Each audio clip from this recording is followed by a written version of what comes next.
T'as joué à Astral Chain? J'ai franchement beaucoup aimé y jouer. Il n'est clairement pas parfait, mais il est ambitieux, original, surprenant et addictif. Enfin, si on est adepte du genre, bien entendu, ce qui est le cas si on est habitué aux jeux du studio. La Terre a été attaquée par les chimères, des créatures d'une autre dimension. Leur arrivée a été catastrophique et les dégâts incommensurables. De plus, le fait qu'elle soit sur notre plan astral a déclenché la propagation d'une épidémie transformant des gens en mutants. Les survivants se sont regroupés sur une île artificielle, l'Arche. Ils ont fondé la Neuron, une équipe qui se bat à l'aide de chimères apprivoisées, les Légions. Voilà pour le contexte, pas forcément original, mais qui reste intéressant. On va incarner un personnage, un homme ou une femme, au choix, qui sont en fait des jumeaux qui apparaissent tous les deux dans l'histoire. Les deux intègrent la Neuron dès le début. Au départ, on est clairement dans un scénario assez classique, surtout quand on est fan d'anime japonais avec tous les clichés du genre. Et puis finalement, plus on avance, plus on découvre une histoire bien plus intéressante. Que ce soit des complots, des machinations, des trahisons, des thèmes plus politiques et éthiques, avec l'introduction de pas mal de personnages dont certains attachants. C'est bien rythmé avec une alternance de moments d'action folle et d'autres moments plus calmes. Concernant le gameplay, c'est là que le jeu pointe son originalité. On a le droit à 3 types de phases différentes, ce qui permet d'avoir une certaine variété et de soutenir le rythme. D'abord les phases d'enquête. On incarne une espèce de policier, donc il va falloir résoudre des affaires. Ces phases ne sont pas nombreuses,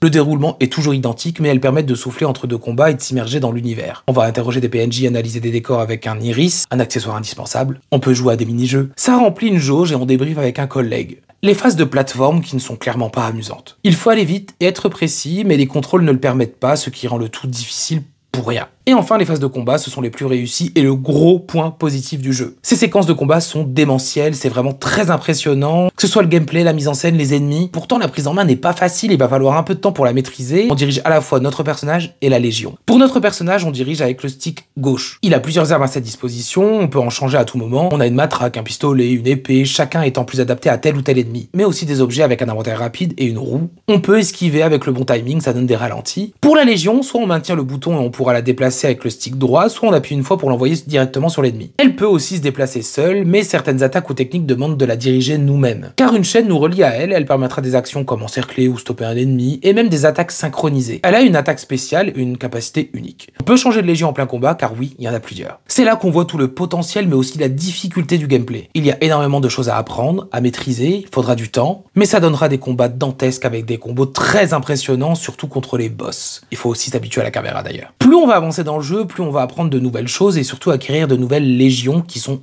uniques, avec des capacités spécifiques et même certaines utilisables hors combat. On pourra les améliorer, leur ajouter des capacités, les customiser, c'est le cas aussi de notre personnage, qu'on pourra améliorer, customiser, et nos armes gagneront en efficacité. Sans oublier les petites boutiques et les quêtes annexes, pas très intéressantes mais immersives. Visuellement, c'est pas le plus beau jeu qu'on ait pu voir, avec quelques bugs visuels, mais ça reste très fluide, et la direction artistique rattrape beaucoup, tout comme l'ambiance et le design. On a le choix entre l'anglais et le japonais pour les voix, le japonais étant clairement plus immersif. Le côté son et bruitage sont très réussis, que ce soit la musique qui est excellente, ou les bruitages très réussis.